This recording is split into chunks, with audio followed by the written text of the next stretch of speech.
Hey everybody, it's Christina of CraftyPaws. I wanted to show you guys a process video of making a single layer card with this adorable saturated canary image called Little Loves from Jamie's Not2ShabbyShop. This is a DT project and here's the process. So here I'm just showing you from the very beginning me stamping out this image. I use Memento Tuxedo black ink and I'm going to do a card that is the length of a business envelope. So here you see me fussy cutting out a second stamped image, and that's just for a mask actually, so you don't have to be that detailed or that exact about cutting it out.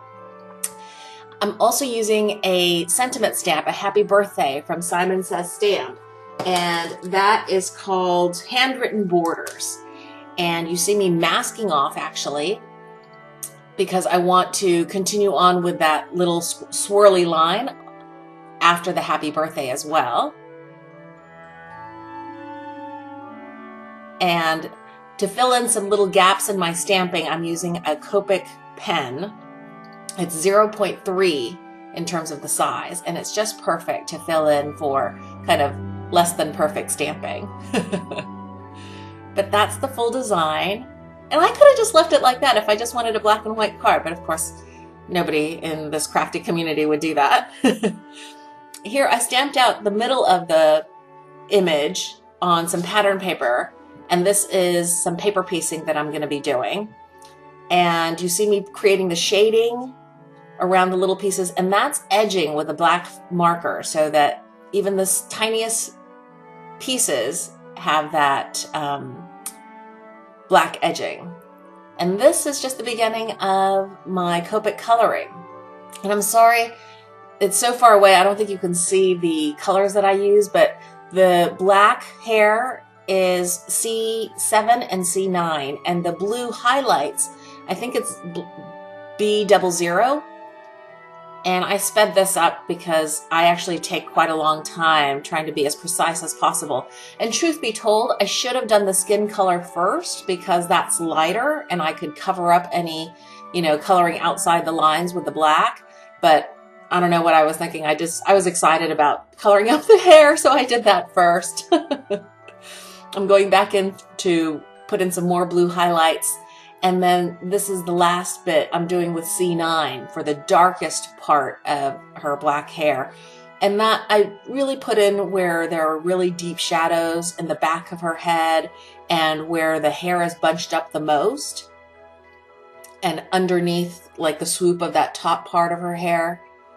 And I finally realized I could zoom it up a little closer. And the skin colors, I use colors that have kind of a yellow undertone, E50, 51, and 53. And I'm just laying in the base color, and the 50 is the lightest, 51 is a little bit darker, and I try to put those shadows in under her arm, toward the sides of her face, kind of to create a more rounded look. And then E53, which is the darkest, again, I'm going under in the back sides of her arms and hands, and on the sides of her face. And blending, I go back and forth between the lighter and darker colors, just so I don't have any hard lines. Oh, and here I'm realizing that I'm saturating the paper so much it's going through, and I don't want it to stain my cutting board mat. So I put my little chart that has a plastic cover over top of it underneath where I'm coloring. Going back again with this E50, 51, 53, back and forth until I get the kind of color tone that I like. And then here, I slowed it down to show you that I'm creating the shadow of where her nose is. And then I blend it out a little bit on either side with E51. But the line where it shows the arch of her nose, I did with E53.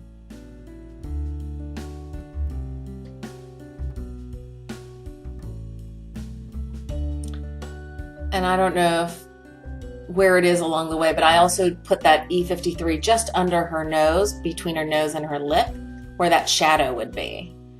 And I'm using R20, which is a really rosy pink for her cheeks. I sometimes use R30, but because her hair is so dark, I wanted to bring the rosiness of her cheeks a little darker.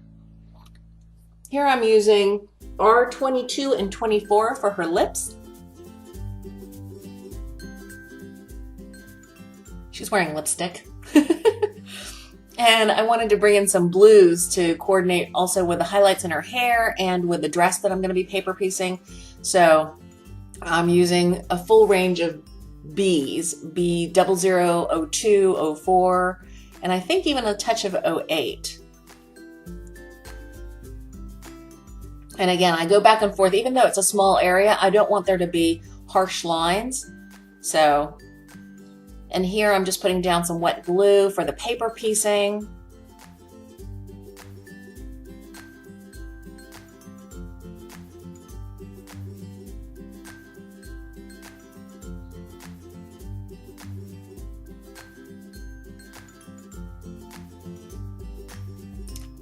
And I've decided to create the continuity of blue again through her eyes. And that area is so small. I'm just using, I think, 2 or 3 colors. And because I stamped so poorly, I have to go back in with my Copic pen. And I decided while I was at it, I would give her kind of more of a goth look with kind of deeper eyeliner, a look of deeper eyeliner and more eyelashes.